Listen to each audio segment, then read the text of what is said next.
আল্লাহর নাম ওয়াহুয়াস সামিউল বাসির, আমরা বলি না তিনি সবকিছু শুনে সবকিছু দেখেন। তো বাসির নিয়ে আজকে ইনশাআল্লাহ আমাদের আলোচনা। এই বাসির নামটি কোরআনে কারিমে 42 বার আসছে, 40 বার। এর অর্থ হচ্ছে 42 বার যদি কোরআনে আসে, রাসূলুল্লাহ সাল্লাল্লাহু আলাইহি ওয়াসাল্লাম হাদিসেও আসছে এটার কথা, তাহলে বোঝা গেল যে এটা এমন একটি নাম যে নামটি প্রচুর পরিমাণে আসছে আল্লাহ তাআলার জন্য, তাহলে গুরুত্বপূর্ণ একটি নাম। এই জন্য এই নামটির সাথে অনেক ইবাদত জড়িত আছে, অনেক ইবাদত জড়িত আছে। তো তার মধ্যে কয়েকটা আয়াতের আমরা উল্লেখ করছি। এক নম্বর হচ্ছে যেগুলোতে বাসির শব্দটি আসছে, বাসির নামটা আসছে আল্লাহ তাআলার জন্য। আল্লাহ তাআলা বলছেন লাইসা কামিসলিহি শাই ওয়া হুয়াস সামিউল বাসির। লাইসা কামিসলিহি শাই, আল্লাহর মতো কেউ নাই, ওয়া হুয়াস সামিউল বাসির, তিনি সর্বশ্রোতা সর্বদ্রষ্টা। এখানে দেখেন তার মতো কেউ নাই বললে অনেকে হয়তো মনে করতে পারে যে সাধারণত কোনো কিছুর মতো কিছু না হইলে এটা নাই বুঝা যায়। আমি যদি বলি যে আপনাকে আমি এমন একটা আম দিলাম যেটা কোনো আমের মতো না, তাহলে কি বুঝা যাবে? কিছুই নেই, এটা মনে হয় বুঝে আসছে কথা। তবে যদি বলি এরপরে কোনো আমের মতো না, তবে মালদহি আমের মতো, তাহলে কিন্তু একটা সাব্যস্ত হলো যে ওইটা সব বাদ ওইটার মতো। কথা বলছেন কি? আল্লাহ তাআলা তিনি যখন বলছেন লাইসা কামিসলিহি শাই, তার মতো কোনো কিছু নেই, এটুকু বলার কারণে আমরা কাদেরকে রদ করি? এটা দিয়ে, এইটা বলার কারণে যারা মুশাব্বিহা তাদেরকে রদ হয়, কারণ যারা তাশবিহে তারা যেন আল্লাহর মতো কাউকে না নিয়ে আসতে পারে। মুমাসসিলাত বলে যাদেরকে, আল্লাহর মতো সাদৃশ্য যারা দেয় তাদেরকে এটা দিয়ে রদ করা হয়েছে। এখন অনেকের মনে আসতে পারে যে আল্লাহ তাহলে কোনো গুণে নেই, এই জন্য আল্লাহ নিজেই তার গুণ সাব্যস্ত করেছেন পরের আয়াতের বাকি অংশের মধ্যে ওয়া হুয়াস সামিউল বাসির, তিনি সর্বশ্রোতা সর্বদ্রষ্টা, সব দেখেন এবং সব শুনেন। বেশি পরিমাণে দেখেন, বেশি পরিমাণে শুনেন, এটা হলো মূল অর্থ। কিন্তু অর্থাৎ অনেক কিছু দেখেন, অনেক কিছু সবই দেখেন, সবই শুনেন। তো এই অর্থে আর কি সর্বশ্রোতা, সব কিছু দেখেন, সব কিছু তিনি শুনেন, এটা হলো মূল অর্থ। সূরা শুরা 11 নম্বর আয়াত। আরেকটি আয়াতে আসছে আল্লাহ তাআলা বলছেন ইন্নাল্লাহা ইয়া'মুরুকুম আন তু'আদ্দুল আমানাতি ইলা আহলিহা, নিশ্চয় আল্লাহ তাআলা তোমাকে নির্দেশ দিচ্ছেন তোমরা যেন আমানত তার মালিকের কাছে প্রত্যাপন করো। আমানত যেটা রাখা হয় এটা যেন প্রত্যাপন করা হয়, যে আমানত রাখতে পারে তার কাছে যেন দেয়া। এই আয়াতটার শানে নজুল তো আপনারা জানেন, তাই না? রাসূলুল্লাহ সাল্লাল্লাহু আলাইহি ওয়াসাল্লাম মক্কা বিজয়ের পরে ওসমান হাজাবি, যিনি মক্কার ছিলেন, দায়িত্বে ছিলেন, মক্কার কাবার সাবির দায়িত্বে ছিলেন, তার থেকে সাবিটা নিয়ে নিয়েছেন, নিয়ে আলীকে রাদিয়াল্লাহু আনহুকে দিয়েছেন। কিন্তু আল্লাহ তাআলা আয়াত নাযিল করে বললেন যে ওরা আমানতদার, ওদের হাতে ফেরত দাও। রাসূলুল্লাহ সাল্লাল্লাহু আলাইহি ওয়াসাল্লাম তখন ওসমান হাজাবিকে দিয়ে বললেন খুযুহা খালিদান তালিদা, এটা নাও স্থায়ীভাবে, একেবারে জন্মন্তরে তোমাদের বংশধর এটা যেন নেয়। লা ইয়াখুযু মিনকুম ইল্লা যালিম, জালেম ব্যতীত কেউ তোমাদের থেকে এটা নিবে না। জালেম হওয়ার ভয়ে আজ পর্যন্ত কেউ কাবার চাবি দেয় না, এখনো ওদের বংশের মধ্যে কাবার চাবি রয়েছে, বুঝে আসছে? এখনো ওই বংশের মধ্যে ওসমান হাজাবি, সাইবি, সবগুলি ওনারা এখনো কাবার চাবি ওনাদের হাতে আছে। তো খুযুহা খালিদা, এটাও একটা কিন্তু এই মানে রাসূলুল্লাহ সাল্লাল্লাহু আলাইহি ওয়াসাল্লাম নবুয়তের প্রমাণ, যেটা বলছে এটা এখনো ঘটতেছে, যেটা তোমাদের বংশ পরম্পরায় তোমরা এটা। তো আলী রাদিয়াল্লাহু আনহু থেকে চাবিটা নিয়ে নিলেন, কেন দিবেন? কাকে? ওসমান হাজাবিকে দিয়েছে। এইটাকে শিয়ারা গ্রহণ করতে পারেনি। শিয়ারা মনে করে কেন আলী রাদিয়াল্লাহু আনহু ইয়াটা হাত থেকে কেন নিল? এই জন্য তাদের ইমাম যখন আসবে, মাহাদি যখন আসবে, তখন তার সাথে আবার আলী, হাসান, হোসেন, ফাতেমা যত আছে সবাই আবার নতুন করে জীবিত হবে।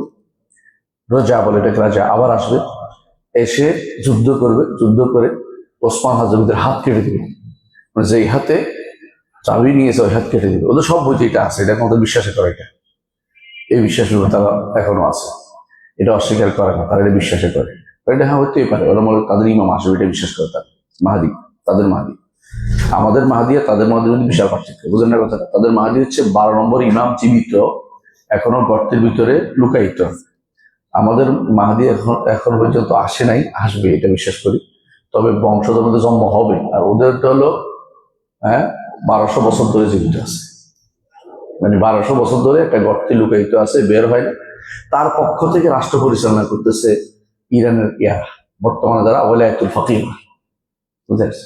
এর অর্থ হচ্ছে মূলত এই যে ইন্নাল্লাহ কানা সামিয়াম বাসীরা, এই আয়াতের শেষে বলা হয়েছে আল্লাহ তাআলা চাচ্ছেন তোমরা আমানতকে, আল্লাহ তাআলা চাচ্ছেন ইন্নাল্লাহা ইয়ামুরুকুম আন তুআদ্দুল আমানাতি ইলা আহলিহা, আমানত যে রক্ষা করতে পারে তার হাতে দিয়ে দাও। তারা হচ্ছে ওসমান হাজাবি যারা আল বাইতুল্লাহ দায়িত্ব আছে তাদেরকে দিয়ে দিতে বলছে।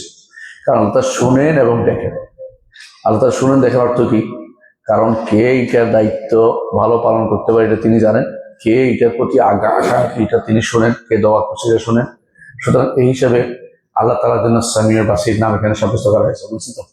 তাই আল্লাহ তাআলা আরো বলেছেন আল্লাহু বিমা তা'মালুনা বাসীর, সূরা বাকারা, তোমরা যাই করো আল্লাহ সবই দেখেন। আবার আল্লাহ তাআলা বলছেন আল্লাহু বাসীরুম বিল ইবাদ, সূরা আল ইমরানের মধ্যে বলছে আল্লাহ তাআলা বান্দাদের ব্যাপারে সম্যক দ্রষ্টা, সবই তিনি দেখেন। আল্লাহ তাআলা আরো বলছেন ইন্নাহু বিকুল্লি শাইইন বাসীর, তিনি সবকিছুকে, সূরা মুলকের মধ্যে বলছেন তিনি সবকিছু দেখেন, সবকিছু তিনি দ্রষ্টা। আরো বলছে ইন্নাহু বিইবাদিহি খাবীরুম বাসীর, সূরা শুরা 27 আয়াতে বলছেন তিনি তার বান্দাদের ব্যাপারে খবর, সম্পূর্ণ খবর রাখেন এবং সম্পূর্ণ দেখেন তিনি। আল্লাহ তাআলা আরো বলেছেন ওয়াকাফা বিযুনুবি ইবাদিহি খাবীরাম বাসীরা, বান্দার গুনাহের ব্যাপারে আল্লাহ তাআলা সম্যক খবর রাখেন এবং সম্যক দেখেন, বান্দা কখন কি গুনাহ করে সবই তিনি দেখেন।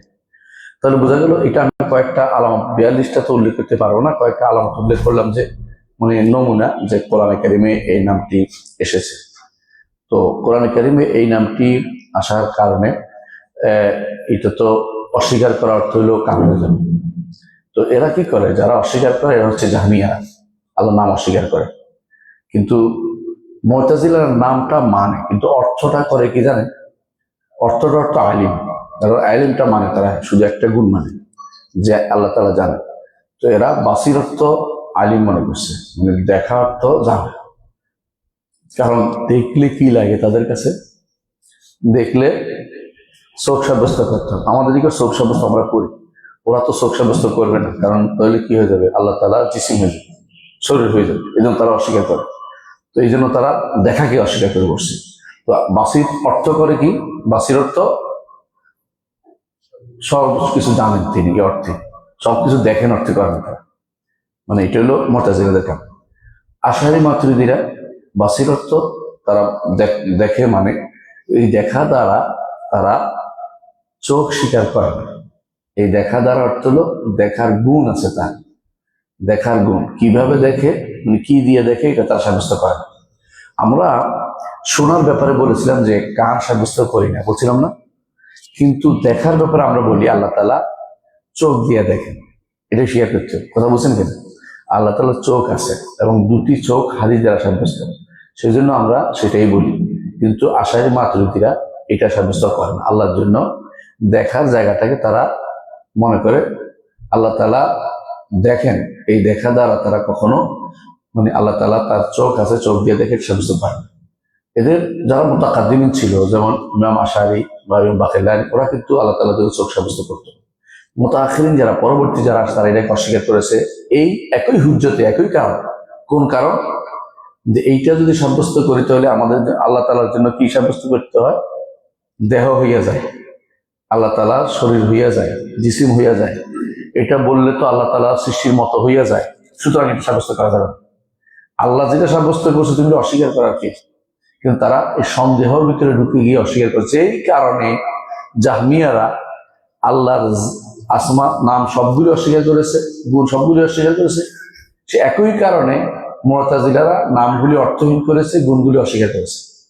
একই কারণে আশারি মাতুরিদিরা নামগুলিকে স্বীকার করছে অর্থহীনভাবে, আর অর্থগুলি এই সামির বাসীকে স্বীকার করেছে তারা। কিন্তু সামির বাসী আল্লাহ তাআলা যেটা দিয়ে দেখেন, তা চোখ দিয়ে দেখেন, এটাকে অস্বীকার করেছে, চোখ থেকে অস্বীকার করেছে। কারণ চোখ বললে কি হয়ে যায়? আল্লাহ দেহ হয়ে যাচ্ছে। এই একই সন্দেহ প্রাচীন কাল থেকে আজ পর্যন্ত এই সন্দেহগুলি মানুষের ভিতরে আছে। অথচ ইমামরা যুগে যুগে বলেছেন আল্লাহ তাআলা যা সাব্যস্ত করেছেন তার মধ্যে কোনো কি নেই, তাশবিহ নেই। কারণ স্রষ্টার জন্য স্রষ্টার মতো করে সাব্যস্ত করতে হবে, সৃষ্টির জন্য সৃষ্টির মতো করে সাব্যস্ত করতে হবে। আমরা শুনি কান দিয়ে, তাই না? কিছু কিছু প্রাণী আছে জিহ্বা দিয়ে শুনি, আছে না? হ্যাঁ, সাপ, তাই না? অনেকে বলে চিপে দিয়ে শুনে, আমরা জানি না সত্যি কিনা মিথ্যা, আল্লাহ জানেন, কারণ তো সাপও না, কিন্তু জানেন এরকম শোনার বিভিন্ন মানুষ আল্লাহ তারা কানের মতো ব্যবস্থা করে দিয়েছে। কোনো কোনো প্রাণীর আছে তাদের এরকম কান নেই, তাও তারা শুনতে পায়। তাহলে বোঝা গেল যে আল্লাহ তালার জন্য তো সৃষ্টির মতো করে আমরা সাব্যস্ত করছি না, তাহলে মিলতেছে না। আল্লাহ তালা নিজের জন্য যা সাব্যস্ত করেছে তা বলতেই হবে আমাদেরকে। এটা এইভাবে আমাদেরকে আল্লাহ তালার জন্য বাসির নামও সাব্যস্ত করতে হবে, এবং বাসা বা দেখা তার গুণটা সাব্যস্ত করতে হবে, এবং দেখার মাধ্যমটাও সাব্যস্ত হয়েছে, এটা কি আইন চৌখ তার জন্য সাব্যস্ত করতে হবে। কিন্তু আমরা শোনার ব্যাপারে কিন্তু শোনার মাধ্যমটা সাব্যস্ত করিনি, কান সাব্যস্ত করিনি, কথা বুঝছেন তো?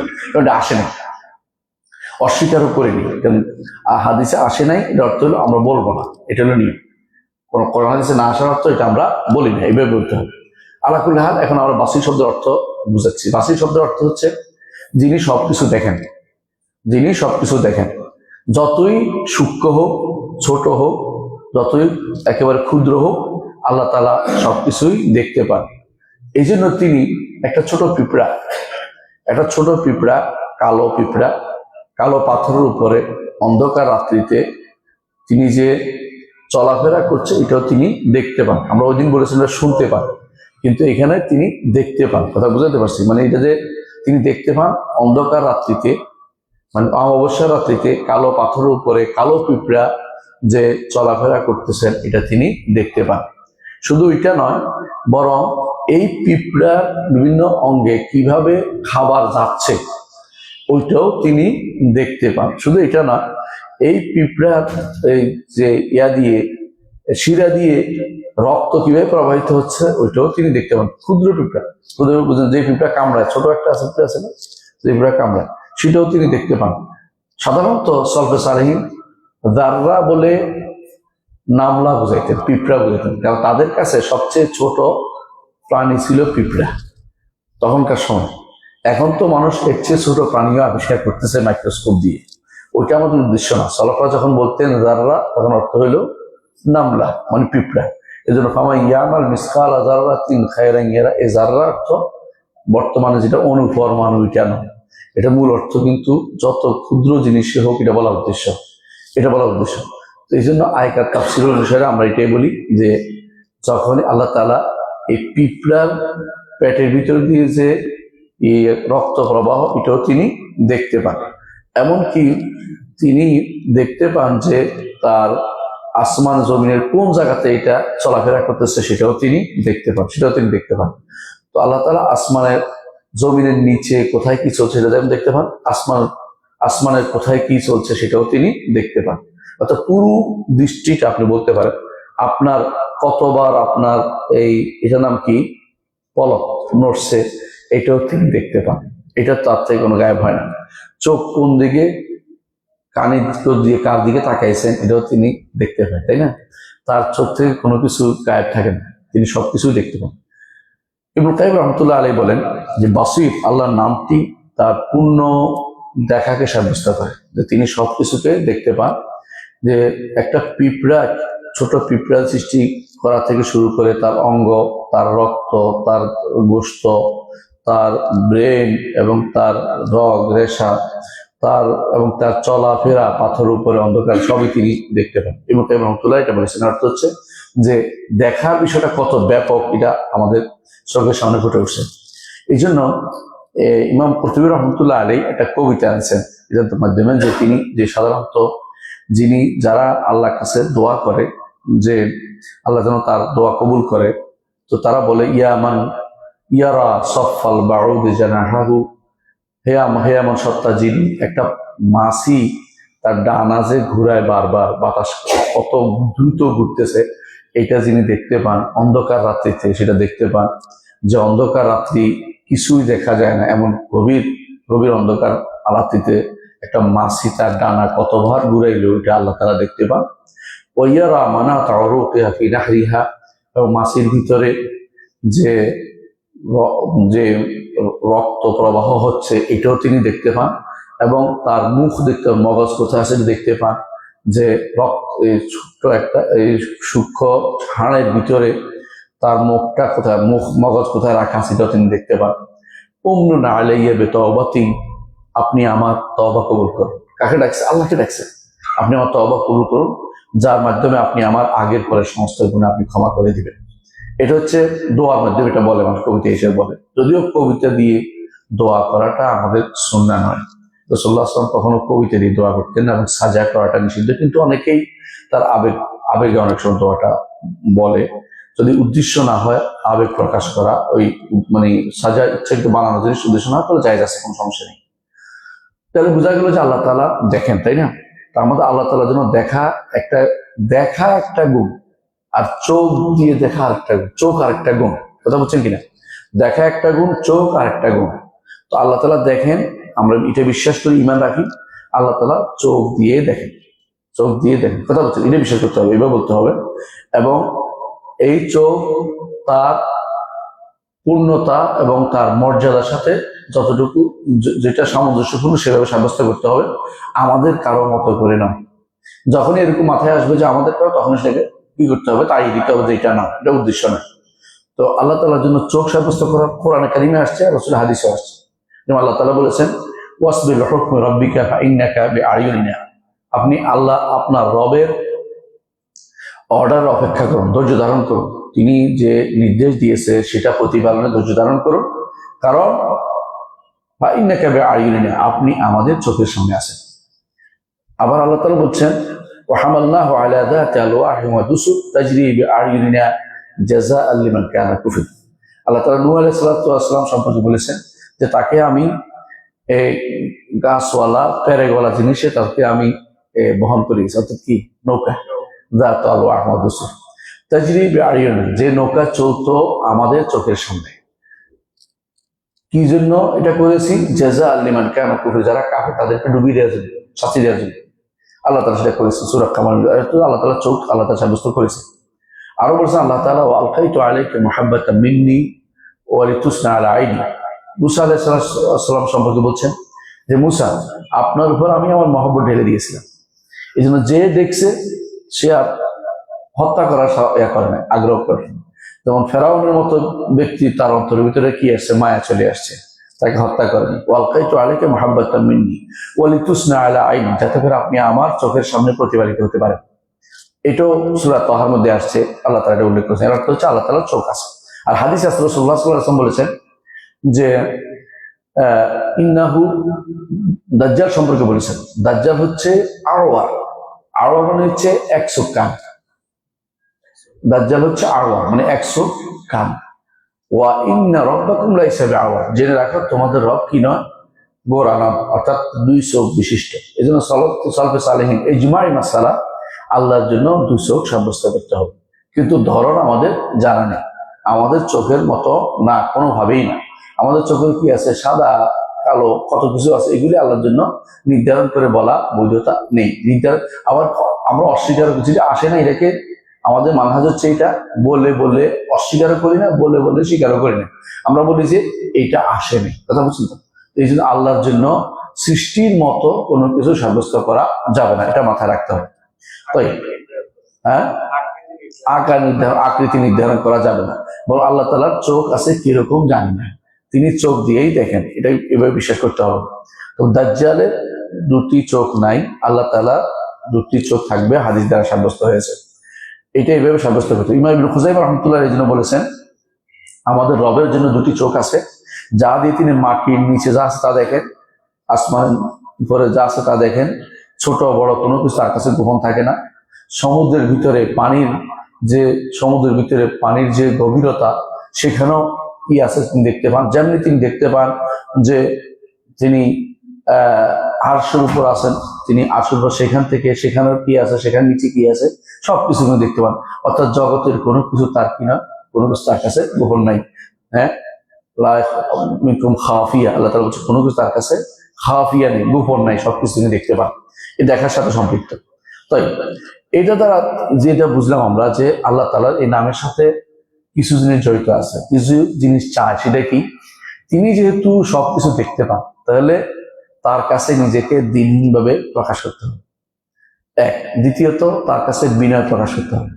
তৃতীয়ত, সবসময় আমার মাথায় রাখতে হবে যে আমরা তার তত্ত্বাবধানে আছি, তার অর্থাৎ সদা সতর্ক থাকবো যে তিনি দেখতেছেন, সদা সতর্ক থাকবো এটা।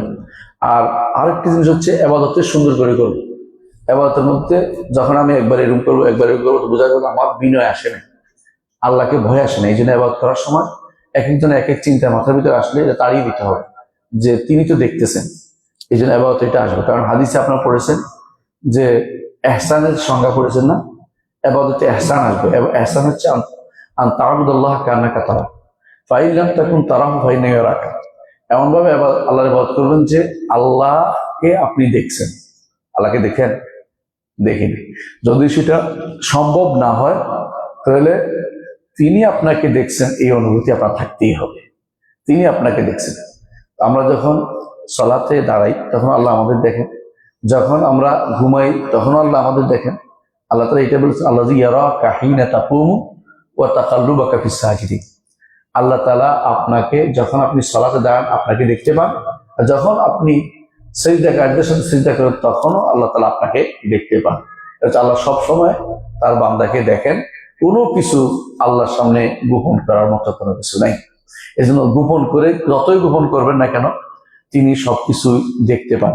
সরকার এই জন্য বলতেন, কেউ যদি বলতো যে তুমি যদি গুনাহ করতে চাই, তাহলে গুনাহ করতে চাইলে এমন জায়গায় যাও যেটা আল্লাহ দেখবে না।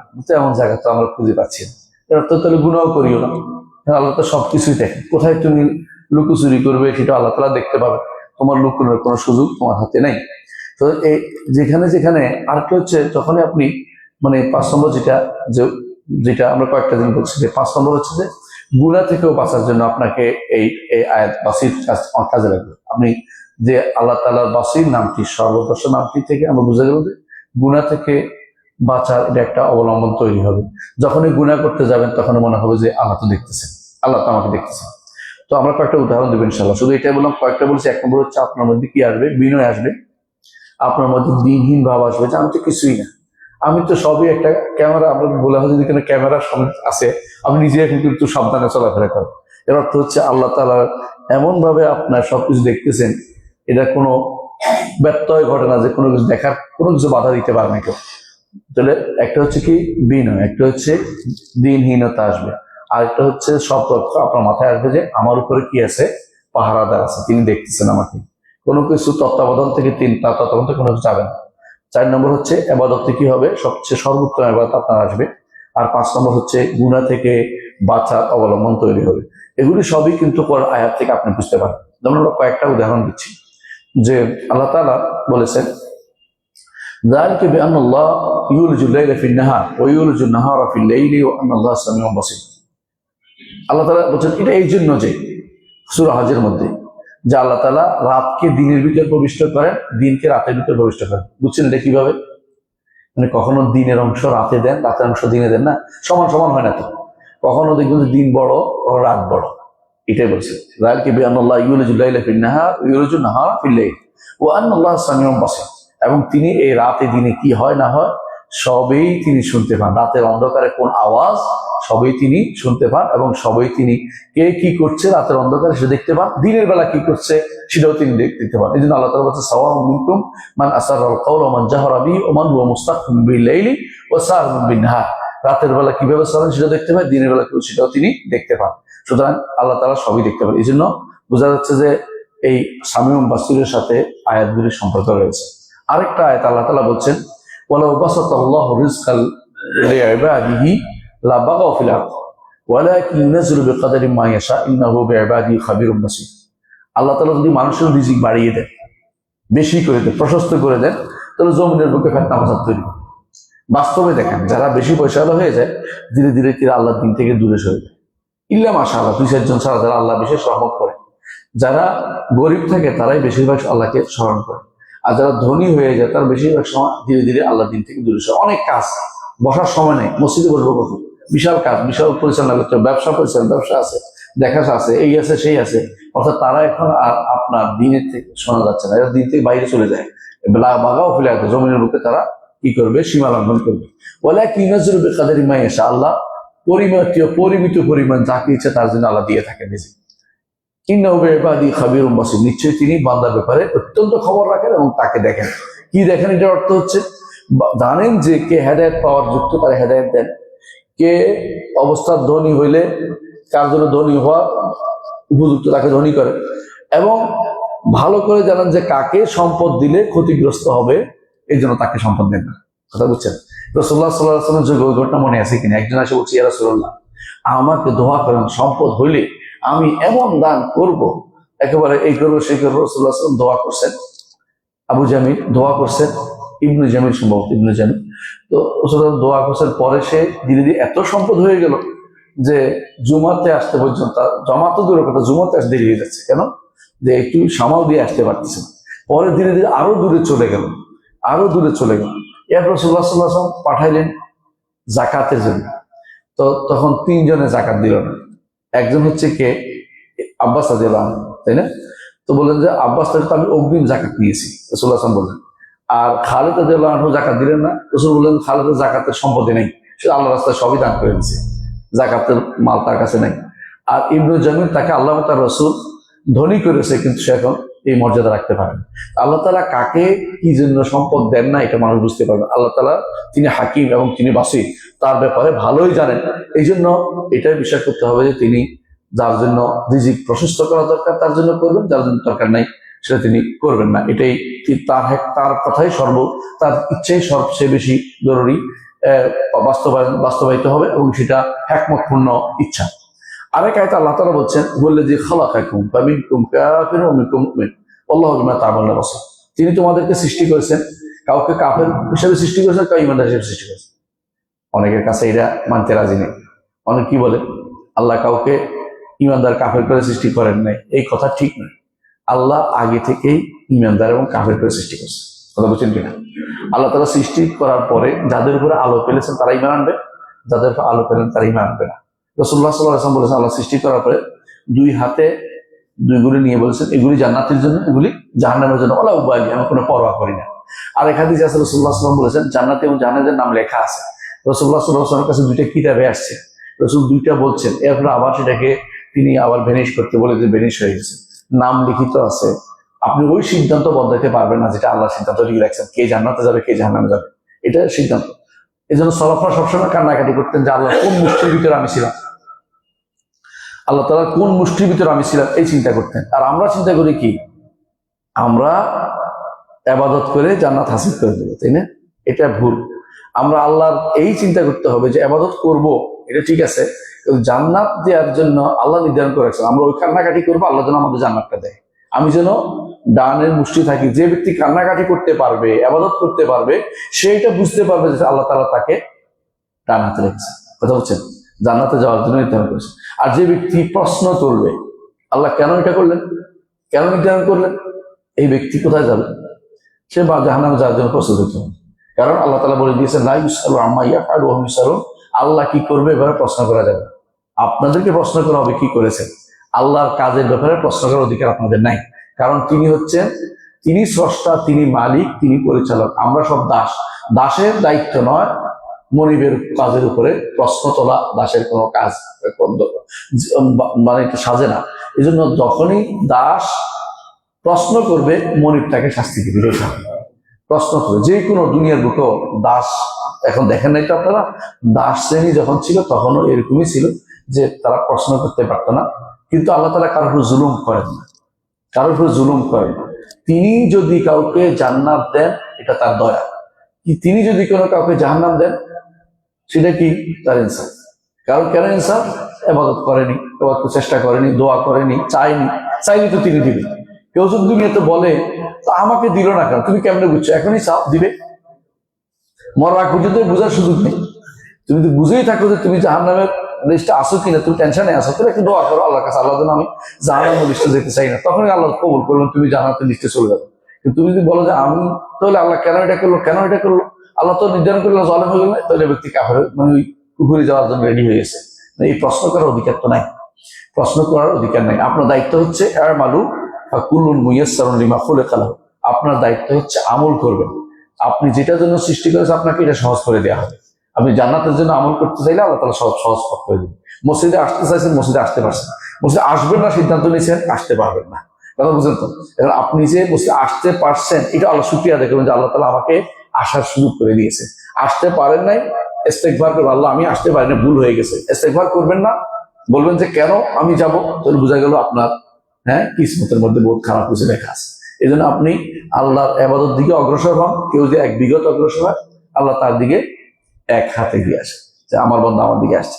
আপনি চেষ্টা করেন, দেখবেন যে আল্লাহ আপনাকে পার করে দিচ্ছেন। কিন্তু আপনি চেষ্টাও করবেন না, আর উল্টাপাল্টা কথা বলবেন, তাহলে আপনি অপেক্ষা করবেন, আপনার জন্য খারাপ কিছু অপেক্ষা করে আসে। কথা বুঝতে পারছি? আকীদা এইভাবে রাখতে হবে আমাদের সবাইকে।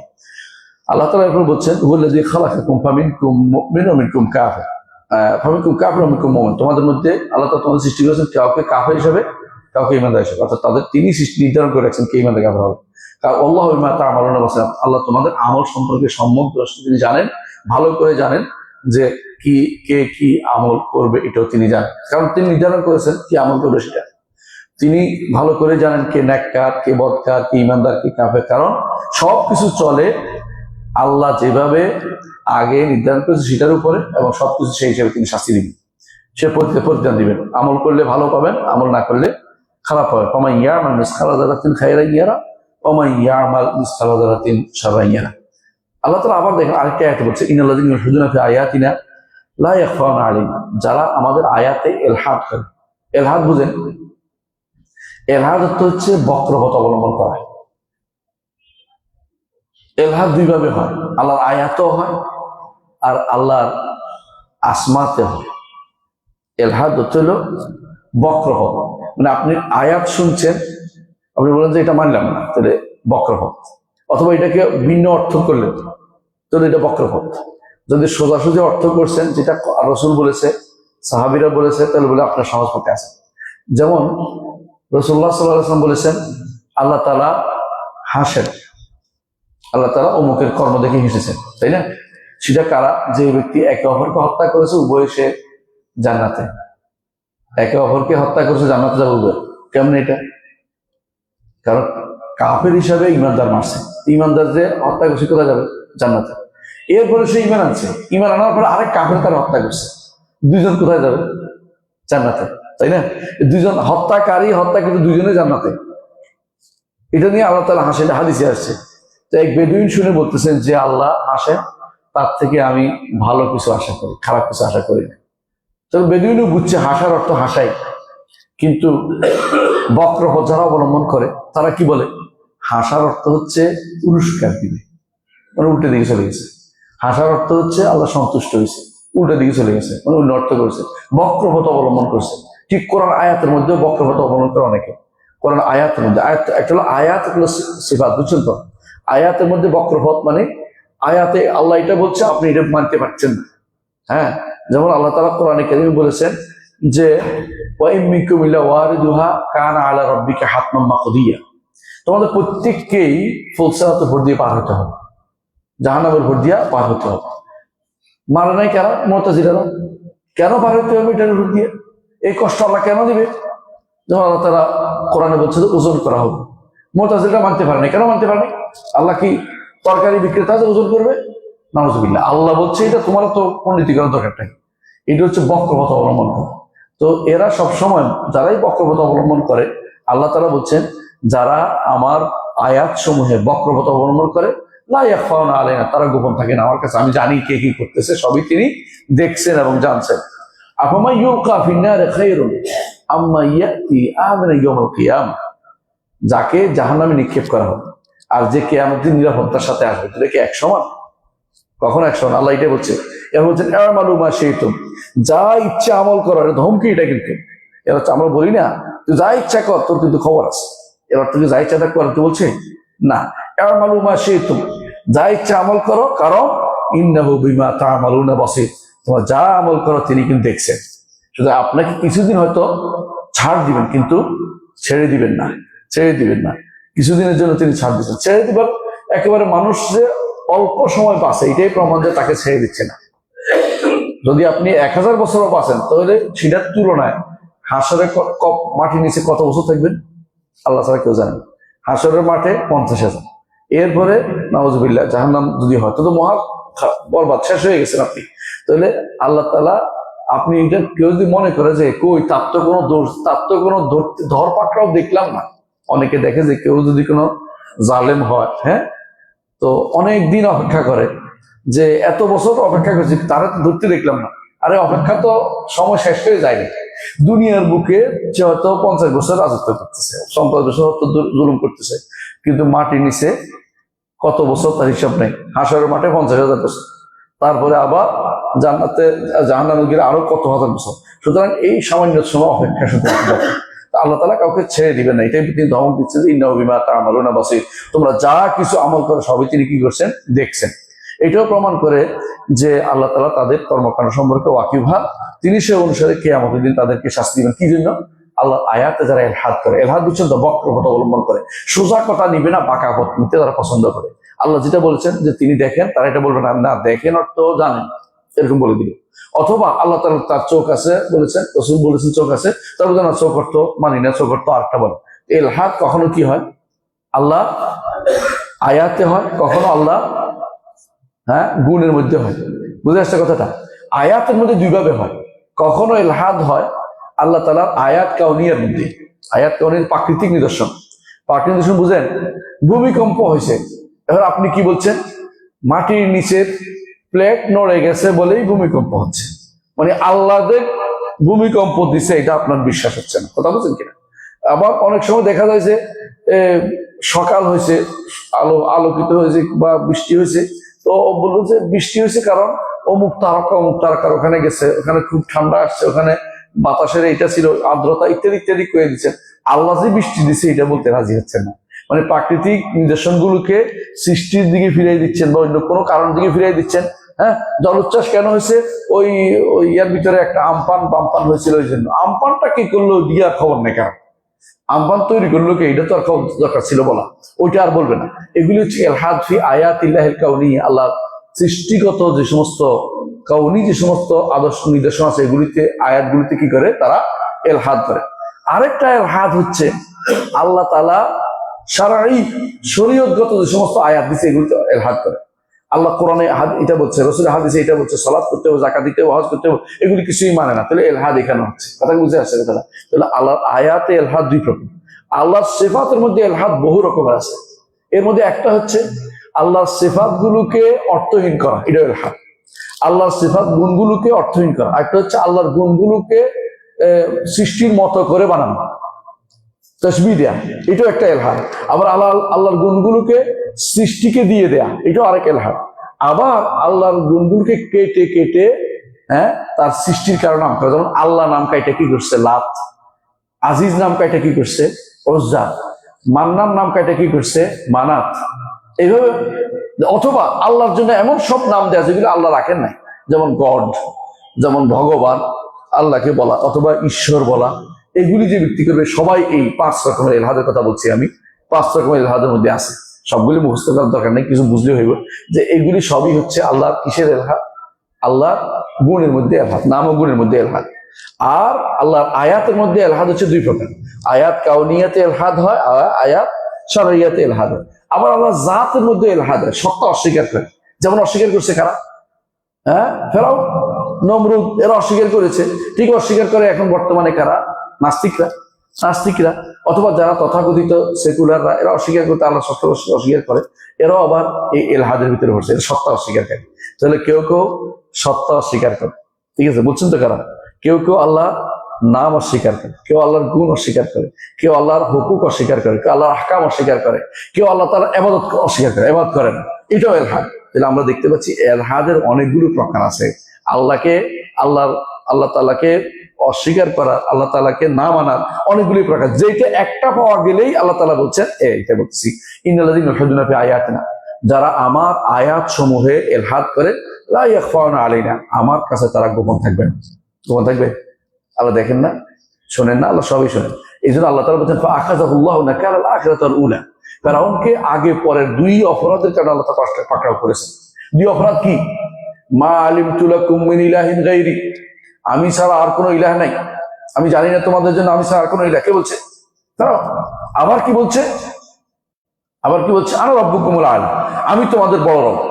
দুইটাই দাবি করছে। আবার দুইটার কারণে পাকড়াও করছে, ফাআখাযাহুল্লাহু নাকালাল আখিরাতাল উলা, আল্লাহ পাকড়াও করেছে। আল্লাহ, কারণ আল্লাহ তাআলার কাছে গোপন নাই, কে কি করেছে সব তিনি জানেন। আপনি যতই লুকান না কেন, যতই লুকাইতে চেষ্টা করেন, লুকানো তার কাছ থেকে যাবে না। মানুষের কাছ থেকে আপনি লুকাইতে পারবেন, আল্লাহর কাছে লুকানোর কোনো সুযোগ আপনার নাই, আপনার লুকাইতে পারবেন না। আল্লাহ তাআলা এই জন্য বলছেন যে লা ইয়াখফাউনা আলাইনা। এরপর বলছে আফমাইয়ুলকা ফিন-নারি খায়রুন আম্মা ইয়াতি আমিনা ইয়াউমাল কিয়ামা। যারা এই গোপন থাকবে না তাদের কোথায় ফেলবে? জাহান্নামে ফেলবে। যে ব্যক্তি যাকে জাহান্নামে ফেলা হবে, আর যে ব্যক্তি হাসরের মাঠে নিরাপদ অবস্থায় আসবে, অর্থাৎ ঈমানদার, দুইটা একরকম হইতে পারে না। মালুমা সেইতুন, যা ইচ্ছা তা করো, আল্লাহ কিন্তু তোমাদের দেখতেছেন, অর্থাৎ পাকড়াও করবেন। এটা তারা বোঝা গেল আল্লাহর আয়াত সময় যায় হাত করে, তারাও আল্লাহ তাদেরকেও দেখেন, তাদেরকে দেখছেন, সবাইকে দেখেন। আবার অনুরূপভাবে আল্লাহ তাআলা অন্য আয়াতে বলছেন ইন্নাল্লাযীনা ইউজাহিদুনা ফি আয়াতিনা বিগাইরি সুলতান আতাহুম। মানুষ কিছু আছে আল্লাহর আয়াত পাইলেই জিদা করতে শুরু করে।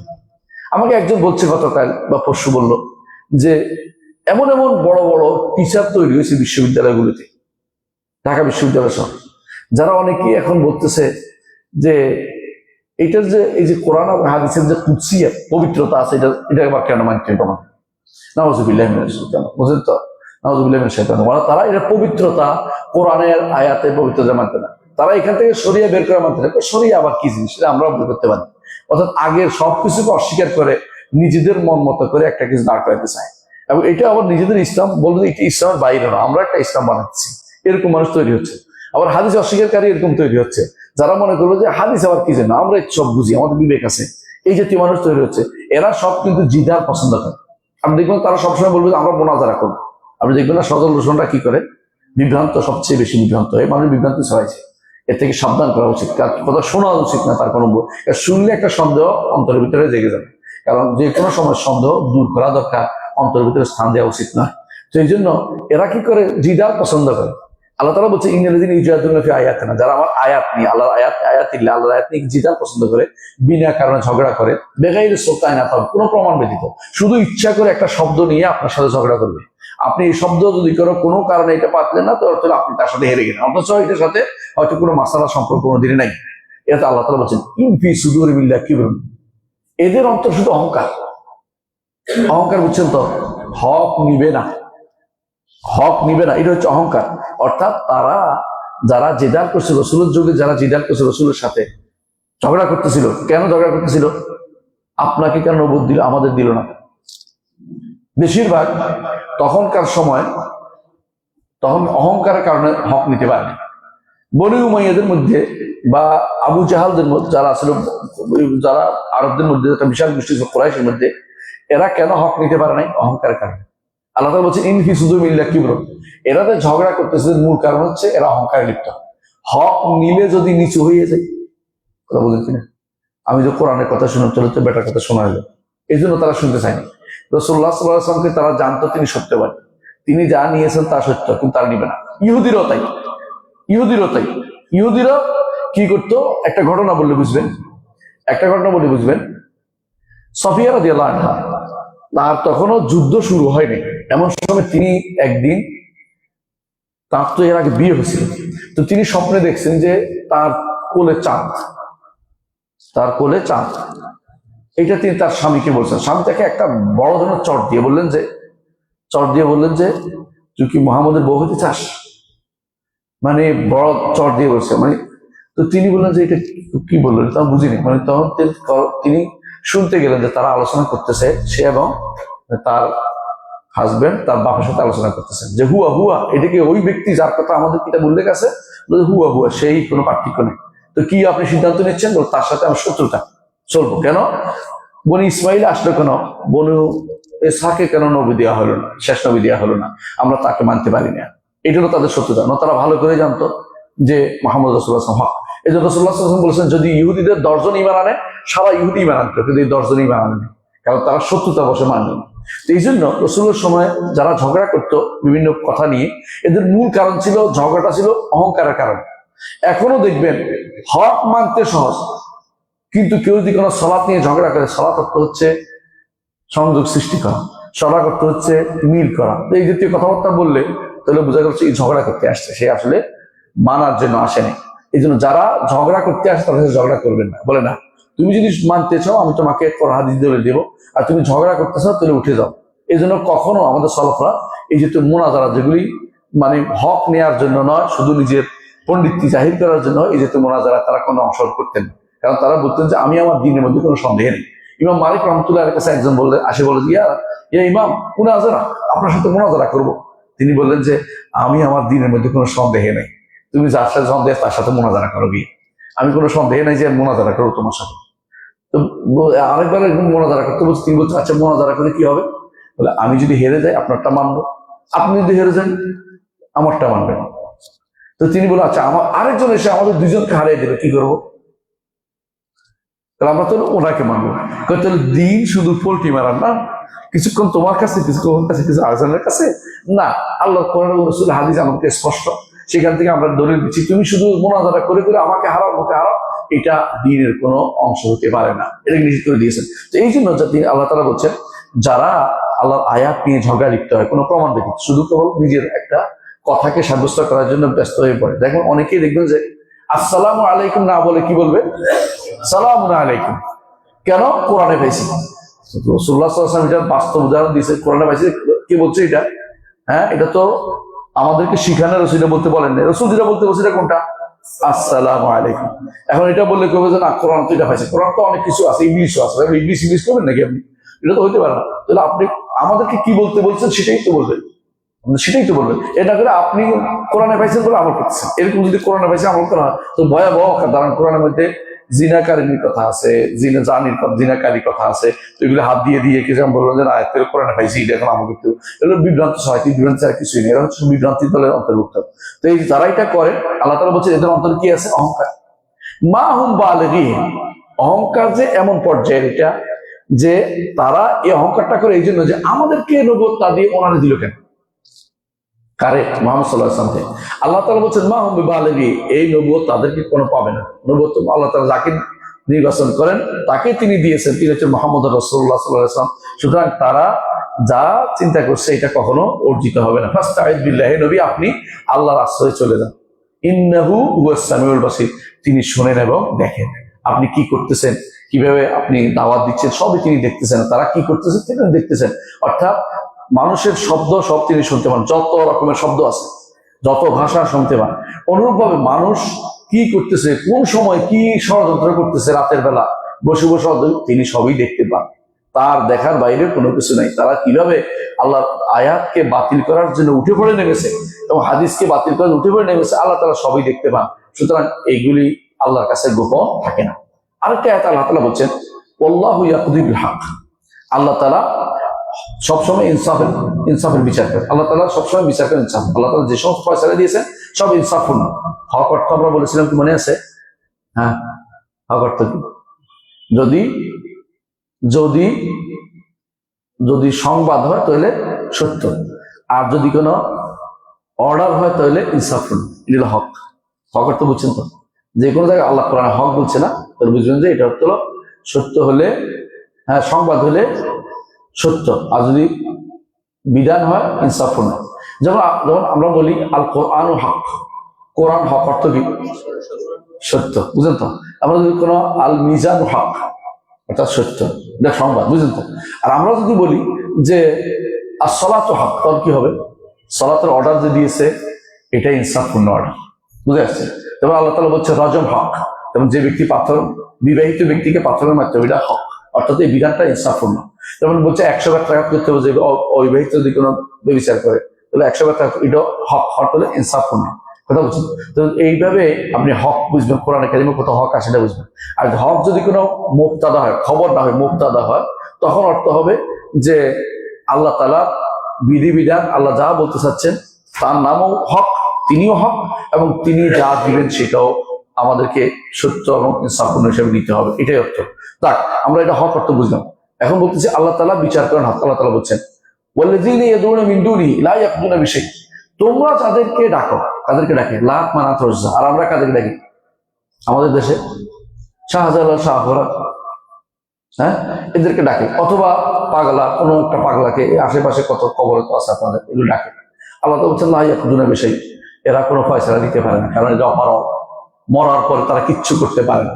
ফয়সালা দূরের কথা, ওরা কোনো বিচার করার ক্ষমতা রাখে না, হক দিতেই পারে না ওরা। ইন্নাল্লাহু সামিউল বাসীর, আল্লাহ সব কিছু দেখেন এবং শুনেন। সুতরাং আপনি কোন দিকে চলতেছেন, আপনার আপনি কাকে ডাকতেছেন, কি করতেছেন সবই তিনি দেখেন, সেটা অনুসারে তিনি আপনার জন্য শাস্তির ব্যবস্থা করবেন।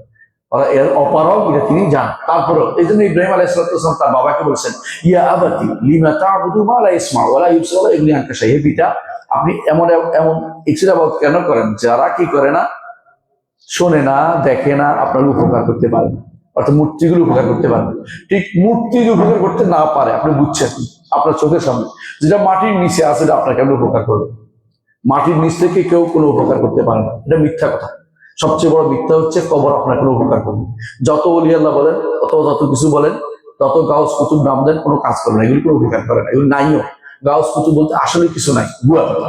কিন্তু যারা ওলি আল্লাহর পিছনে ঘুরে বেড়াচ্ছে, মাজারে কোনো উপকার, আপনার কোনো উপকার করতে পারে, সে জানেও না। আল্লাহ তাআলা বলছেন যে যে তারা আপনার যতই ডাকেন, ইনতাদুরুল্লাহ ইসমাউ দুআকুম, যে তাদেরকে ডাকে তারা শুনতে পায় না আপনার দোয়া। ওয়ালাউ সামিউ মাস্তাজাবু লাকুম, যদি একবার জোর করে কান দিয়ে শুনে এবারও ডাকে সাড়া দিবে না তারা। ওয়ালা ইউনাব্বিউকা মিসলু খাবীর, আপনি বলছে, আল্লাহ বলছে আমি খাবীর, আমি তোমাদের খবর দিচ্ছি, তারপরে তোমরা এগুলিকে এই মানে আল্লাহ ছাড়া কাউকে তোমরা ডাকো না। কিন্তু মানুষ তো আল্লাহ ছাড়া সবাইকে ডেকে যাচ্ছে। যারাই টাকা দিচ্ছে মাজারে, বেশিরভাগই তো মনে করে যে এরা শুনতে পায়, এরা আমার ব্যবস্থা করে দিবে, এরা আমাকে নির্বাচনে পাশ করে দিবে, এই আশায় তো সব টাকা পয়সা দিচ্ছে, অথবা আমার সন্তান দিবে, আমাকে এইটা দিবে, চাকরি দিবে, এই আশায় তো সবগুলি করে যাচ্ছে। আল্লাহ তাআলা বলছেন ইন্নাহু হুয়াস সামিউল বাসীর, সাবধান।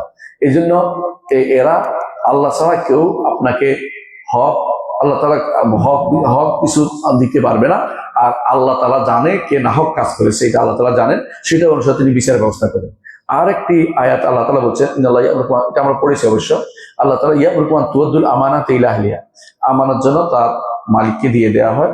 এটা আমানত বলতে ওই কাবার সাবির কথা বোঝানো হয়েছে, কারণ আল্লাহ তাআলা জানেন কে এই কাজটা আল্লাহর নির্দেশ মোতাবেক মানছে, করে না, এটা আল্লাহ তাআলা সবকিছু দেখতে পাচ্ছেন। আরেকটি আয়াত আল্লাহ তাআলা বলছেন, আকিমুস সালাতা ওয়া আতুজ যাকাত, তোমরা সালাত কায়েম করো, যাকাত দাও। ওয়া মা তুকাদ্দিমু লিআনফুসিকুম মিন খাইরিন তাজিদুহু ইনদাল্লাহ, তোমরা আল্লাহর জন্য আখিরাতের জন্য যা যা করবে আল্লাহর কাছে সেটা পাবে। এখন আপনি হয়তো মনে করতে পারেন আল্লাহর কাছে কেমনে পাবে, আল্লাহ উত্তর দিচ্ছেন ইন্নাল্লাহু বিমা তা'মালুনা বাসীর, কারণ তিনি দেখছেন তোমরা কি আমল করো। আপনি আজকে এখানে বসছেন, এটা মজলিস না, এই মজলিসে বসে কি লাভ? ফেরেশতারা ঢেকে রাখতেছে, আল্লাহ তাআলা তার কাছে যারা আছে তাদের কাছে আপনার কথা আলোচনা করতেছে, বিশাল ব্যাপার না? তারপরে রহমত নাজিল হচ্ছে, তাই না?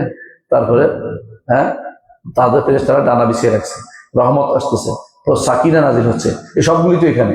তো এইগুলিতে এর অর্থ হচ্ছে আল্লাহ তাআলা এইটা আমাদের এই মজলিসটা দেখছেন, এইটা আমাদের জন্য হাসরের দিন যদি কেউ নাজাতের ওসিলা হয়ে যায়, বিশাল ব্যাপার আমাদের জন্য। এই জন্য বলছেন, হয়তো আপনার কাছে মনে হতে পারে যে আমি যেটা করছি আল্লাহকে দেখছেন কিনা, আল্লাহ অবশ্যই দেখছেন। অনেকে আছে না দেখা মনে করে কি করে দেখানোর চিন্তা করতেছে। কিভাবে করে? একটা ইবাদত করে ক্লিক করে কি করে ফেসবুকে ছেড়ে দেয়, দেখছেন না আপনারা? মাকে নিয়ে উমরা করলো, আল্লাহ দেখেন, তা আপনি আবার দেখানোর জন্য কি করতেছেন? ক্লিক করে ছেড়ে দিচ্ছেন। এটা অর্থ কি? কেউ তো করলো না, দেখলো না। আমাদের এলাকায় একজন হাজী সাহেব হজ করছে, এখন তিনি তো দাওয়াত দিচ্ছে তাকে মাহফিলে, তিনি বলতেছেন আমি তো হজ করলাম, কেউ তো কিছু মক্কা মদিনা জিন্দাবাদ কিছু করে টুলো। তো এবারে হুজুরে পাঠাইছে, আমাদের ছাত্র ছিলাম আমরা, যে তোরা একটু ওনাকে দিয়ে নিয়ে আসবি, কি স্লোগান দিয়ে নিয়ে আসবি। তো হাজী সাহেব জিন্দাবাদ করতে ওনারা নিয়ে আসবি, খুব খুশি হয়েছে। তো এটা দ্বারা কি হয়েছে ওনার বলেন তো, কি লাভ হয়েছে? মানে প্রচার হয়েছে আর কি, যে উনি হজ করে আসছে, হাজী সাহেব জিন্দাবাদ, বুঝলেন? এটা হজের একটা বড় ধরনের একটা আলহাজ লিখতে হবে, কিছু মানুষ আছে এই সবই হচ্ছে তারা মনে করে দেখানোর প্রবণতা আমাদের মধ্যে কিন্তু প্রচুর আছে। দেখানোর প্রবণতা, অনেকে দেখানোর প্রবণতার কারণে বিপদে পড়ে যায়। এই দেখানোর প্রবণতার কারণে হাসরের দিন রাসূলুল্লাহ সাল্লাল্লাহু আলাইহি ওয়াসাল্লাম কি বলছেন? হাসরের দিন আল্লাহ তাআলা বলবেন যাদেরকে তুমি দেখাতে তাদের কাছে যাও, তাদের কাছে পুরস্কার পাও কিনা দেখো। এই জন্য আমরা অনেক কিছু ইবাদত যত বেশি পারবেন লুকানোর চেষ্টা করুন। অনেকে বলবে যে 3 নম্বর যে হজের সময় নামাজ মুসল্লাটা আনছিলাম ওটা একটু নিয়ে আসো, এর অর্থ তিনি তৃতীয়বার হজ করেছেন। এগুলি সবই হচ্ছে দেখানো এবং শোনানোর উদ্দেশ্য মানুষের, আল্লাহ তাআলার কাছে ক্ষমা ছাড়াতে উপায় নেই। অনেকে আছে ঘরের মধ্যে লটকে রাখবে কি, কাবার গিলাফ পাইছি, এটাও দেখানোর উদ্দেশ্য। কাবার গিলাফ ধরলে কি হবে? সব হয়, উপকার আছে? কোনো উপকার নেই। কিন্তু কি করতেছেন? দেখানোর জন্য যে তিনি একটা কিছু একটা, বুঝলেন না কথাটা? এই দেখানোর সিস্টেমে যারা যাবে তারা আল্লাহ তাআলা বলবেন যে তাদের কাছে যাও যাদেরকে দেখাতে, কারণ আল্লাহ তাআলা তো সব দেখেন। আপনি লুকানোর কোনো দরকার নেই, আপনার সমস্ত কর্মকাণ্ড আল্লাহ দেখতে পান, আপনি প্রকাশ করার দরকার নেই, আল্লাহ তাআলা দেখতে পাচ্ছেন আপনি কি করতেছেন, সেই হিসাবে তিনি পুরস্কৃত করবেন আপনাকে। আল্লাহ কুল্লাহ আমরা অনেকগুলো উদাহরণ দিচ্ছি এই জন্য বোঝানোর জন্য যে আল্লাহ তাআলা তিনি আপনার অন্তরের খবর জানেন কিনা, জানেন, এবং তিনি বিভিন্ন ভাবে আপনাকে কোরআনে কারীম উল্লেখ করেছেন যে তিনি এটা জানেন, এটা জানেন, এটা জানেন, যা করো জানার অর্থ হলো তিনি একবার চাচ্ছেন যে আপনি আগ্রহ দিচ্ছেন, আবার ভয় দেখাচ্ছেন যে তুমি যদি এটা করো পুরস্কৃত করবো, আবার বলছেন তুমি যদি এটা মানুষকে দেখাও তাহলে কিন্তু তিরস্কৃত করবো, তোমাকে আমরা ক্ষতিগ্রস্ত, তোমাকে আখিরাতে শাস্তি দেব। এগুলোর মাধ্যমে আল্লাহ তাআলা আমাদেরকে এমন এক জায়গায় নিতে চান যে জায়গাটা হচ্ছে ইহসান, মাকামাত, যেটা সর্বোচ্চ মাকাম ইহসান। আমরা যে রাসূলুল্লাহ সাল্লাল্লাহু আলাইহি ওয়াসাল্লামের কাছে যখন জিবরিল আসছিল, জিবরিল আমিন রাসূলুল্লাহ সাল্লাল্লাহু আলাইহি ওয়াসাল্লামকে তিনটি প্রশ্ন করেছে, একটা কি ইসলাম সম্পর্কে, একটা ঈমান, আর একটা ইহসান সম্পর্কে। ইহসান সম্পর্কে বলছে এটা হচ্ছে দ্বীনের মধ্যে সর্বোচ্চ স্তর। এই জন্য আল্লাহ তাআলা বলছে ইন্নাল্লাহা ইউহিব্বুল মুহসিনিন, আল্লাহ মুহসিনদের ভালোবাসেন। মুহসিনদের জায়গা হচ্ছে সর্বোচ্চ। মুহসিনরা কোনোদিন জান্নাতের ইয়াও পাবে না, জাহান্নামের সামান্য আঁচও পাবে না। ইন্নাল্লাযীনা সাবাকাত লাহুম মিনাল হুসনা উলাইকা আনহা মুবাদুন, জাহান্নাম থেকে তারা অনেক দূরে থাকবে। লা ইয়াসমাউনা হাসিসা, জাহান্নামের কোনো হাসিস, এহসাস, অনুভূতি কিচ্ছু পাবে না, শব্দ কিছু পাবে না তারা জাহান্নামে। খালেদুন, আল্লাহ তারা যা পছন্দ করে সেখানে তারা চিরস্থায়ী থাকবে, জান্নাত তারা চিরস্থায়ী হবে। এই জন্য একজন মানুষ ইহসানের মাকামে যেতে পারলে আপনার জন্য বড় বড় ধরনের পুরস্কার রয়েছে। আর ইহসানের মাকামে যেতে হলে কি করতে হবে? এমন ইবাদত করতে হবে আল্লাহকে দেখছেন, আল্লাহকে দেখে ইবাদত করছেন রাসূলুল্লাহ সাল্লাল্লাহু আলাইহি ওয়াসাল্লাম, আপনি করতে পারবেন না, আপনি আমি এই মর্যাদা পৌঁছি। আমরা দ্বিতীয়টা আছি ভাইলাম তখন তারা না দেখলে কি করতে হবে? ভাই আল্লাহ তো আমাকে দেখছেন, এই চিন্তা সবসময় রাখতে হবে। এই চিন্তা করে ইবাদত করতে করতে একসময় আপনি মর্যাদা, আরেকটু মর্যাদা যাবেন, সেটা হয়ে যাবে মাকামুল ইহসান। এটাকে দুইটা ভাগ করেছে আলেমরা, একটা হচ্ছে তারা বলেছেন একটা হচ্ছে মুরাকাবা, একটা হলো মুশাহাদা। মুশাহাদা অর্থ হচ্ছে আমি দেখতেছি, এটা খুব কমই সম্ভব, এটা রেয়ার জিনিস, এটা যারা পায় তারা বিশাল ব্যাপার। আরেকটা হচ্ছে মুরাকাবা, আমি দেখতেছি না, তিনি আমাকে দেখতেছেন। এই দুইটাকে মুরাকাবা মুশাহাদা বলে। এর অর্থ এই নয় যে কি করে চোখ বন্ধ করে বলে তো চিৎকার করে ওঠা, পীরেরা যেটা করে, এটা এই মুরাকাবা মুশাহাদার উদ্দেশ্য না। মুরাকাবা অর্থ হচ্ছে আমি তাকে দেখতে পাচ্ছি, এটা হলো কি মুশাহাদা, দেখা। আমি তাকে দেখতে পাচ্ছি না, তিনি আমাকে দেখছেন, দেখি মুরাকাবা। এটা হচ্ছে শরীয়তের নির্দেশনা, এটা হচ্ছে পাইলাম তখন তারাও পাইলে, যেটা এই হাদিসের মধ্যে আসছে। এইটা যদি আপনি বাস্তবায়ন করতে পারেন তাহলে আপনার জীবনে অনেক উপকারিতা রয়েছে। আমরা ইনশাআল্লাহ 2-3 মিনিট আছে, বেশি সময় নাই, কিন্তু কি করবো শেষ করি। এর মধ্যে কয়েকটা উদাহরণ আমরা দিই, বুঝতে পারি যে আসলেই একজন মানুষ যখন এই জায়গায় চলে যায় যে তিনি অনুভব করেন যে আল্লাহ তাআলা আমাকে দেখছেন, তখন কিন্তু অনেকগুলো তার উপকারিতা আসে। কয়েকটা উপকারিতা আমি উল্লেখ করব। এর মধ্যে একটা হচ্ছে যে কয়েকটা উপকারিতামূলক, একটা হচ্ছে যে সে এখন যে কোনো কাজ করবে, অন্যায় কাজের মধ্যে হাত বাড়াতে পারে। হাত বাড়াতে গেলে তার মনে হবে যে আল্লাহ তো আমাকে দেখছেন, তিনি আমাকে শাস্তি দিবেন। অর্থাৎ আর যখন ন্যাক আমল করবে তখন কি উপকার হবে? তখন তার ন্যাক আমলটার প্রতি আগ্রহ বেড়ে যাবে, যে আমি আল্লাহ তাআলা আমাকে দেখছেন, তিনি খুশি হবেন, তাকে খুশি করা আমার দায়িত্ব, এটা আমি করব। তো এর উদাহরণ আলমরা এটা দিয়ে থাকেন যে একবার এক নারীকে রাতের বেলা রাস্তার মধ্যে পুরুষে ধরছে, ধরে বললেন যে তোমাকে তো কেউ দেখতেছে না, এখন কাউকাব ছাড়া, আকাশে তারকা ছাড়া দেখতেছেন। তখন নারী বলেছিল একটা কথা যে আকাশের তারকার পরিচালনাকারী তিনি তো দেখতেছেন। এটা ভয় পেয়ে সে পালিয়ে গেল। এর অর্থ হচ্ছে যে আমার এই মুরাকাবা যার মধ্যে থাকবে সে কিন্তু হারাম কাজের মধ্যে অগ্রসর হতে পারে না। এটা আরেকটা ঘটনা আমরা উল্লেখ করি, আপনাদের জানা আছে, ওমর রাদিয়াল্লাহু আনহু রাতের বেলা বেরিয়েছেন দেখতে, তাই না? তারপর কি দেখলেন? পানি মিশানোর জন্য মা মেয়ের বিশাল ঝগড়া। মা বলতেছে ওমর কি তাকিয়ে আছে নাকি? পানি মিশাও, দুধে পানি মিশাও। মেয়ে বলতেছে ওমরের রক্ত দেখতেছে। এটা হলো কি? আল্লাহ তাআলা দেখতেছেন, সে মুরাকাবার ভিতরে আছে, আল্লাহ তিনি আমাকে দেখতেছেন। এই জন্য আলেমরা বলে যে যখন তুমি রাতের অন্ধকারে পড়বে, এটা আমাদের জন্য আযান হচ্ছে। আল্লাহু আকবার, আল্লাহু আকবার।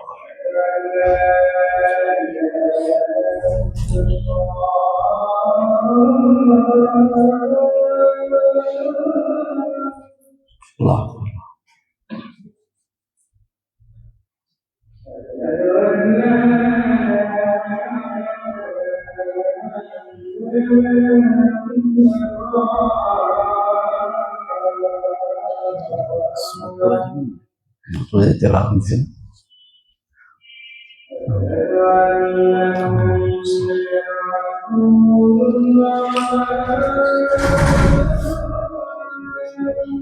أشهد أن محمدا رسول الله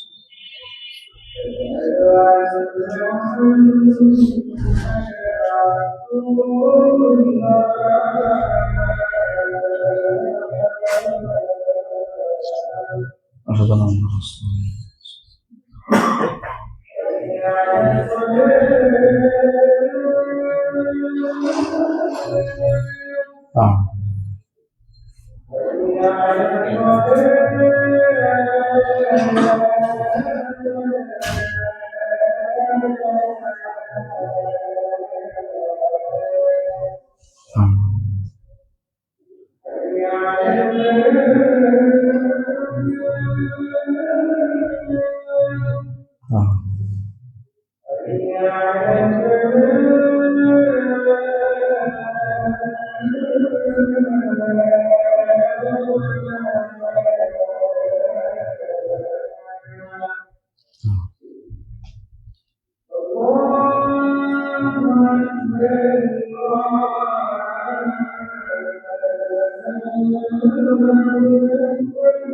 الله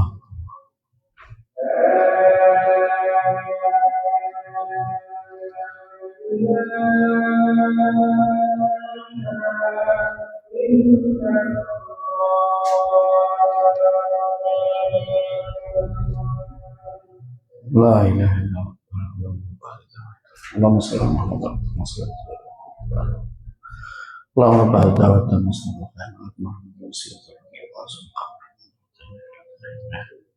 আলহামদুলিল্লাহ। আমরা যে দোয়া করছি এটা তো আল্লাহ দেখছেন না? অবশ্যই আলহামদুলিল্লাহ। আমরা যে আল্লাহ আহ্বানকে সম্মান করে আমরা থেমে গেলাম, এটা হচ্ছে সুন্নাত, তাই তো?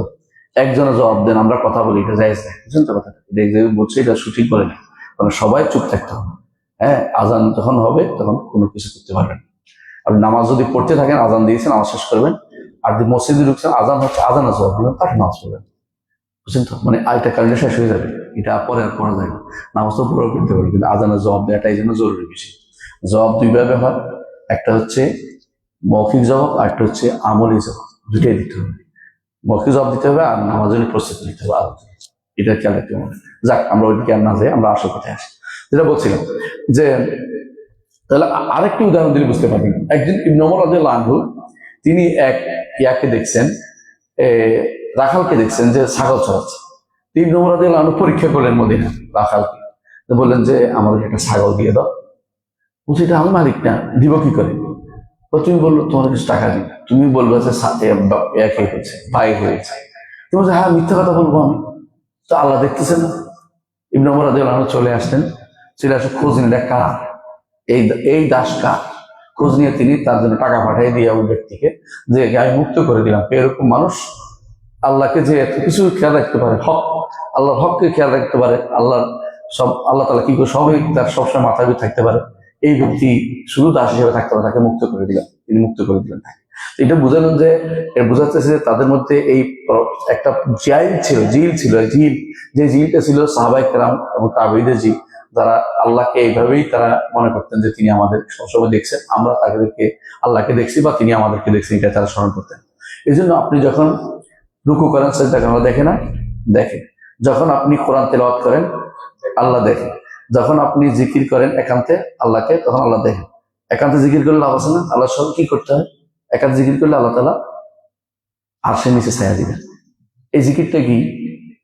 এই আল্লাহ বলে জিকির করা, নাকি নাকে শ্বাস নিয়ে ছেড়ে দেখাচ্ছে? কেউ দেখলেন আউযুবিল্লাহ, জীবনে শুনি নাই। মানে হিন্দুদের যোগীদের জিনিস, এটা ইসলামে ঢুকিয়ে দিচ্ছে। যোগীদের যোগ ব্যায়াম, প্রাণায়াম, কয়টা হিন্দুদের এটা ঢুকিয়ে দিচ্ছে। যোগী নিঃশ্বাস দিয়ে জিকির, কেমনি যেটা পারি না, খাওয়ার দাওয়া নষ্ট হয়ে গেছে। হ্যাঁ, ফাস না, আউযুবিল্লাহ মিনাশ শাইতানির রাজিম, এগুলো শয়তান আবিষ্কার করছে। এই জিকির না মানে আল্লাহকে স্মরণ করা। রাজুলুন যাকারাল্লাহ খালিয়ান ফাফাদাত আইনাহু বিদ্যুমুহ, এটা রাসূলুল্লাহ সাল্লাল্লাহু আলাইহি ওয়াসাল্লাম হাদিসে প্রমাণিত। যদি তিনি দেখতে পান, তখন আপনি সাওম পালন করেন দেখতে পাই না, কষ্ট হচ্ছে দেখতে পাই না। যখন আমরা রোজা করেন দেখতে পাই না, উমরা করেন কষ্ট দেখতে পাই না, দেখতে পাই। যখন আপনি সদকা করেন দেখতে পাই না, তখন সত্য কথা বলেন, দেখতে পায় না? দেখতে পায়। যখন আপনি দৌড়ান কারো উপকার করার জন্য, আল্লাহ দেখতে পায় না? আপনি হয়তো বলেন পত্রিকায় আসে না, আপনার নামে রাস্তা হয় না, কোনো সমস্যা নেই, আপনার নামে কোন রাস্তা হয় না, কিন্তু আপনার পত্রিকাও আসেনি, একটু সম্বর্ধনা কেউ দেয়নি, তাই না? কিন্তু জায়গা মতো লেখা হয়েছে, আল্লাহ তিনি দেখতেছেন। সুতরাং আপনার এগুলি নষ্ট হবে না, আল্লাহ আপনার এগুলি কোনোদিন নষ্ট হবে না। আপনি যখন কোনো সৃষ্টির প্রতি দয়া করছেন, সৃষ্টির প্রতি দয়া, এটা কুকুরকে দিলেও তো আল্লাহ দেখেন, দেখেন না? এক ব্যক্তি কুকুরকে পানি খাওয়াইছিল, জান্নাত আল্লাহ মাফ করে দেয় না তারে? এক মহিলাকে অপরাধ, বড় বড় ধরনের অপরাধ, তাকে আল্লাহ মাফ করে দিয়েছে। তাহলে বোঝা গেল যে আল্লাহ তাআলা, এমনকি আপনি দাওয়াতের পিছনে সময় ব্যয় করতেছেন, অর্থ ব্যয় করতেছেন, কেউ দেখলো না, কে দিলে কেউ জানলো না, আল্লাহ দেখতেছেন, আল্লাহ দেখতেছেন। তো এই জিনিসটা, এই অনুভূতিটা যখন আপনার আসবে, বিশ্বাস করুন যে আপনি এই অনুভূতি যখন আপনার আসবে, তখন আপনি সত্যিকার আল্লাহর বান্দা হইতে পেরেছেন, সত্যিকার আল্লাহ। এই যে আল্লাহ তাআলা কোরআনে কারীম বলেছেন তার নবী সম্পর্কে, ওমা তাকুনু ফি শাআনি, আপনি যে অবস্থায় থাকেন না কেন, ওমা তাতলু মিনাল কোরআন, কোরআনে যে আয়াত তেলাওয়াত করতেছেন, আপনি যে অবস্থায় থাকেন কোরআন তেলাওয়াত করতেছেন, ওমা তা'মালু মিন আমালি, অথবা যে কোনো আমল করেন, ইল্লা কুননা আলাইকুম শুহুদান ইস্তুফিদনা ফি, আমরা তোমাদের কাজ দেখতেছি, যখন এই কাজটা আপনারা করেন, আল্লাহ সব দেখেন আমরা কি করতেছি না করতেছি।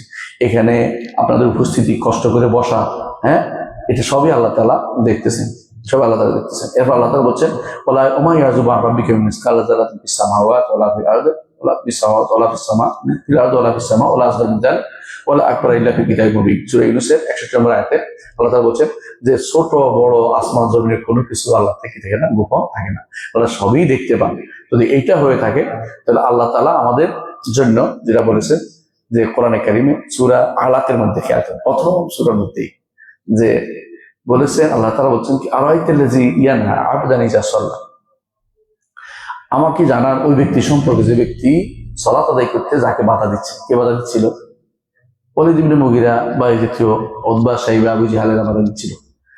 আরাইতাল্লাযী ইয়ানহা আবদান ইযা সাল্লা আরাইতা ইন কানা আল হুদা, আপনি আমাকে জানান যদি যে সালাত আদায় করছে হেদায়েতের উপর আছে, আও আমারা বিত্তাকওয়া, অথবা তাকওয়ার নির্দেশ দিছে। আরাইতা ইন কাযাবা ওয়া তাওয়াল্লা, যে ব্যক্তি, আমরা তার সম্পর্কে বলেন যে ব্যক্তি মুখ ফিরিয়ে নিয়েছে, মিথ্যারোপ করেছে। এবং আরাইতা আলাম ইয়ালাম বিআন্নাল্লাহ ইয়ারা, সে কি একটু এটা চিন্তা করে না যে আল্লাহ তাকে দেখতেছেন? মানে আল্লাহকে তাকে দেখতেছেন, এই অনুভূতি যার আসে, ঈমান না এনে পারবে না, তার ঈমান শক্ত হবেই হবে। এই জন্য একজন মানুষের স্বল্প সময় আপনার জাগরুক রাখা দরকার যে আল্লাহ আমাকে দেখতেছেন। এই জন্য এর থেকে আমরা এই সূরা থেকে যে শিক্ষাগুলো পাই, আমি সংক্ষেপে বলবো। এক নম্বর হচ্ছে যে আল্লাহ তাআলা আমাকে সবসময় দেখতেছেন, এবং এইটা যদি কোনো মনে হয়, আপনি অবশ্যই তাকে কি পাবেন? ভয় পাবেন না? ভয় পাবেন, ভয় পাবেন। দ্বিতীয়ত, আপনার মধ্যে লজ্জা আসবে, গুনার ক্ষেত্রে আমার লজ্জা আসবে, তিনি আমাকে দেখতেছেন, আমি কি করতেছি এগুলি, আমার রবে আমাকে কত নেয়ামত দিয়ে পালন করেছেন, লালন করেছেন, আমি এখন কি করছি তার বিরুদ্ধে যাচ্ছি, তার লজ্জা আসবে। তৃতীয়ত, আল্লাহর জন্য ইখলাসের সাথে আমল করবেন, যে কোনো কাজ করবেন ইখলাসের সাথে কাজটা করবেন, যে তিনি আমাকে, তার জন্য ইখলাস করতে হলে তিনি আমাকে বেশি পুরস্কার দিবেন। কারণ একটা ইবাদত একজন মানুষ থেকে আরেকজন মানুষের মধ্যে বিশাল পার্থক্য হয়ে যায়। যে সাধারণভাবে অভ্যাসবশত করেছে, আর যে ব্যক্তি করেছে আল্লাহকে সন্তুষ্ট করার জন্য, মনের মধ্যে আল্লাহ দেখছেন, এই জাগরুক আছে, এটার মধ্যে বিশাল পার্থক্য রয়েছে। এই জন্য তার ইবাদতের ক্ষেত্রে কি ইখলাস অবশ্যই আসবে 100। 4 নম্বর যে উপকারিতা, সেটা হচ্ছে সেই ব্যক্তি মনে করবে, বিশ্বাস আসবে যে আল্লাহ তাআলা যেহেতু সব দেখতেছেন, তিনি আমাকে, আমাদের মধ্যে যাকে দেয়া দরকার তাকে তিনি দিবেন, যার দেয়ার কম তিনি বুঝেন আমার জন্য কোনটা উপকারী সেটা তিনি দিবেন, যেটা অপকারী আমি যতই দোয়া করি না কেন হয়তো তিনি দিবেন না। কেন? কারণ দিবেন না, তিনি জানেন যে এটা দিতে গেলে আমার বান্দা কি হয়ে যাবে, ক্ষতিগ্রস্ত হবে। এই জন্য রাসূলুল্লাহ সাল্লাল্লাহু আলাইহি ওয়াসাল্লাম একটা হাদিস আছে, তিনি বলেছেন যে তিনি বলেছেন যে আল্লাহ তাআলা বান্দাকে যখন কোনো কোনো সময় আল্লাহ তাআলা বান্দাকে আটকে দেন। কেন? আল্লাহ তাআলা জানেন যে আমার বান্দা এটা পাইলে আমাকে অস্বীকার করে বসবে। এই জন্য তখন তিনি বান্দা অনবরত চাচ্ছে কিন্তু দিচ্ছেন না। কেন? যে বান্দার উপকারতে তিনি সেটা দেন না। অনেক সময় এটা আপনি পরে বুঝতে পারেন, চাওয়ার পরে, যে হায় রে, ওর মতো হলে তো খবর আছিল, কারুনের মতো হতে চাইছিল তাকে, হ্যাঁ, কিন্তু মুসা আলাইহিস সালাম নিষেধ করছে। পরে দেখুন কারুন ডুবে গেছে, তখন বলছে কি, আল্লাহ আমাদের বাঁচিয়েছে, ওই কান্নাহু লা ইফলিহুল কাফিরুন, কাফেরদের আল্লাহ সফল করেন না, আল্লাহ আমাদের বাঁচিয়েছে, আমরা কারুনের মতো হতে পারে, হইনি, আলহামদুলিল্লাহ। এটা অনেক সময় আপনার কাছে মনে হবে যে আল্লাহ কেন দিলেন না, এটা যারা বুঝতে পারবেন, এই মুরাকাবা আপনার উপকারিতা আছে। আরেকটি হচ্ছে আপনার আল্লাহর জন্য সিফাত সাব্যস্ত করুন, বাসার, দেখা গুণটি সাব্যস্ত করবেন। আর কিভাবে সাব্যস্ত করতে হবে? যেভাবে ইচ্ছা সেভাবে, আমরা জানি না, আল্লাহর জন্য যেভাবে উপযুক্ত সেভাবে সাব্যস্ত করবো। আমাদের মতো আমরা কি দিয়ে দেখি? চোখ দিয়ে, তাই না? আমাদের দেখা শুধু চোখ দিয়ে হয়, কখনো কখনো অন্তর দিয়ে অনুভূতি হয়, তাই না? অন্তর অনুভূতি বুঝতে পারে যেটা হতে পারে, হতে পারে চিন্তা চেতনার মাধ্যমে। আল্লাহ তাআলা তিনি দেখেন, আল্লাহ বাসির গুণটি দুইভাবে সাব্যস্ত হবে। একটা হচ্ছে তিনি দেখেন, আর একটা হচ্ছে তিনি দেখেন এবং জানেন। দুটেই আমাদের একটা হতে পারে, কখনো কখনো দুইটাও হয়। আল্লাহ তাআলা সবসময় দুইটাই, তিনি দেখেন এবং জানেন এবং দেখেন, দুইটা সাব্যস্ত করতে হবে এখানে। আচ্ছা, আল্লাহ তাআলা এখানে আরেকটা আমরা পাই, সেটা হচ্ছে যে আল্লাহ তাআলার দেখার গুণটি পরিপূর্ণ গুণ। কারণ যারা দেখে না, আল্লাহ তাআলা তাদেরকে দোষ বর্ণনা করেছে। দেখে না কারা? বলছে ইব্রাহিম আলাইহিস সালাম বলছে যে এই মূর্তিগুলি দেখে না। ঠিক, আল্লাহ তাআলা বলছেন খবরওয়ালা শুনতে পায় না, ওমান তাবে মুসলিম মানফিল কুবুর, খবরওয়ালাদেরকে আপনি শোনাইতে পারবেন না। এর অর্থ হচ্ছে যারা দেখে শুনে সে পরিপূর্ণ। আল্লাহ তাআলা এই জন্য পরিপূর্ণ গুণের অধিকারী, তিনি দেখেন এবং শোনেন। আরেকটু উদাহরণ আমরা পাই যে যখনই আপনি গুনার কাজে অগ্রসর হবেন, তখনই আপনি আল্লাহ তাআলা দেখছেন, এটা যখন আসবে আপনি ছেড়ে দিবেন। আর যখনই আপনি ভালো কাজে করবেন, তখন অন্তরে আশার জায়গা নিয়ে অবস্থা তৈরি হবে যে আল্লাহ তাআলা আমার অবস্থা দেখছেন, তিনি আমার জন্য ব্যবস্থা করে দিবেন, আমি আশাবাদী। এজন্য যখন মুমিন আহলে ফেরাউন, মনে আছে, ফেরাউনের গোষ্ঠীর মধ্যে একজন ঈমান আনছিল যে মুসার পক্ষ কথা বলছেন, তিনি সর্বশেষ কি বলেছেন? উফাবুদু আমরি আল্লাহ ইন্নাল্লাহা বাসীরুম বিল ইবাদ।